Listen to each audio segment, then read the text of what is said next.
What is going on, guys? Welcome to Munch's LPL preview, week number 8. Bangers and Munch episode. I don't know what episode we're on. We're going to talk quickly about the LPL. I'm going to make this a bit of a shorter episode than usual because it's my birthday today. And I just wanted to quickly record this before I go do birthday things. I've just finished casting IG versus Top Esports.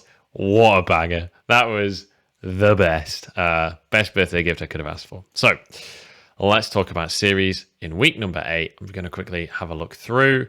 I believe I already know the series that I want to talk about, but I just want to quickly double check in case there's any crazy ones. There's a couple of series that I thought about putting in here. So EDG versus LNG is a series that I considered putting in, but I think LNG have been really underperforming, so I think EDG should pretty comfortably win that one. I'm not going to do too much of a preview of that series. I think the most interesting...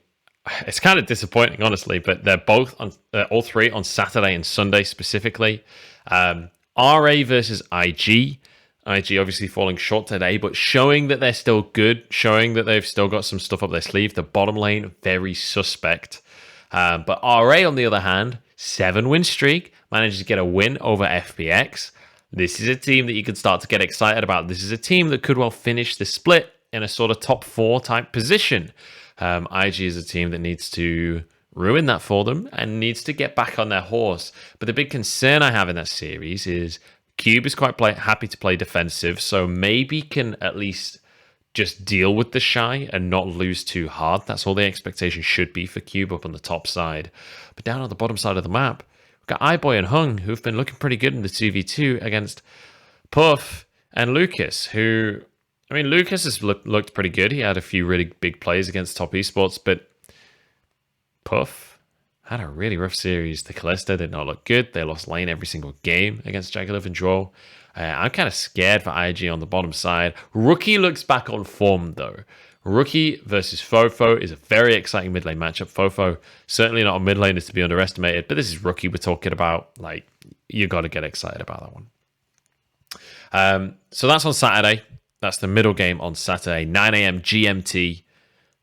Then we go into the second series, which is EDG versus Top Esports. I think, obviously, this is a banger series. EDG looking like one of the better teams in the league, but recently starting to fall off of form a little bit, showing that they still have good stuff up their sleeves, though, against RNG, going to 3 games, showing that they are still a controlled, intelligent team. And Top Esports showing a similar thing against IG. Like, their wins were intelligent, they were...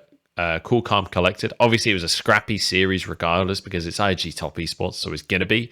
But Top Esports drafting much better than IG and playing much more intelligently, much more patiently than IG. And I think that's a stylistic matchup right there between them and EDG. But let's be honest. Let's cut the top level bullshit.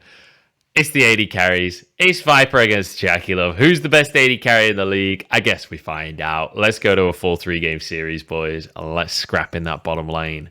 The big thing there is that quite often Caster just ignores the bot lane completely and plays towards the top side. I think Caster will need to change his tune in this series. Maybe needs to go down towards the bottom lane. I'm expecting TP plays in the early game. I'm expecting everything to be bot lane centric in that series. And Jackie Love versus Viper. You can't really ask for much more in terms of a matchup. Finally, we round out the week. So I'm torn on this one. I was going to say RNG versus JDG, but actually I don't think that'll be that good of a series. I don't think JDG will really be able to match up against RNG, so I'm scrapping that one. And I'm actually more excited about Suning versus WE. Now, I know, guys, before you say anything, I know that I clearly like Suning a lot and I clearly like WE a lot, right? That goes without saying, but... Suning are on a 3-win streak. They're feeling good again. They're feeling like they're on their way up. On has cleaned up his laning phase a bit. The team fighting looks pretty good from Suning, and they look a little bit more intelligent. I mean, they got a perfect game against TT. Feels pretty good. Feels like the shot calling is a lot better for Suning. But WE still in 3rd place right now. 8-3, also on a 3-win streak. I actually think this is a matchup that could be a really, really fun one to watch. Could be a really interesting one to watch because both teams are teams that rely on the team fighting as well. So I actually think early games could be fairly slow between the two teams. But I think in terms of style, these two teams match up pretty well and are both teams that want to be finishing towards the top end of the scoreboard if they can. Suning definitely an underdog in this one. I don't want to ham it up too much. Suning are the ones that have to prove themselves in this series. WE certainly a favorite. But Angel versus Shanks as well. If Angel gets something like the Azir, he's going to be chilling in that mid lane, and Shanks once again has to prove himself. And I feel like that's a consistent thing that we say when WE are stepping onto the Rift. I know this has been a very short episode, but I am just going to wrap it up there. I will potentially do another episode, not of this, but a different video later on in the week, where I actually go through the standings in a bit more detail and talk about the matches still to come for each of our teams, and basically talk about what the odds are for who's going to finish in playoffs, where they're likely to finish, and what our expectations should be as we start to move to playoffs. So look out for that on the channel. Make sure you click and subscribe, click the bell, smash like, all of that YouTubery stuff. Other than that, though, that's been Munch. Thank you very much for watching, and I'll see you guys in week 8.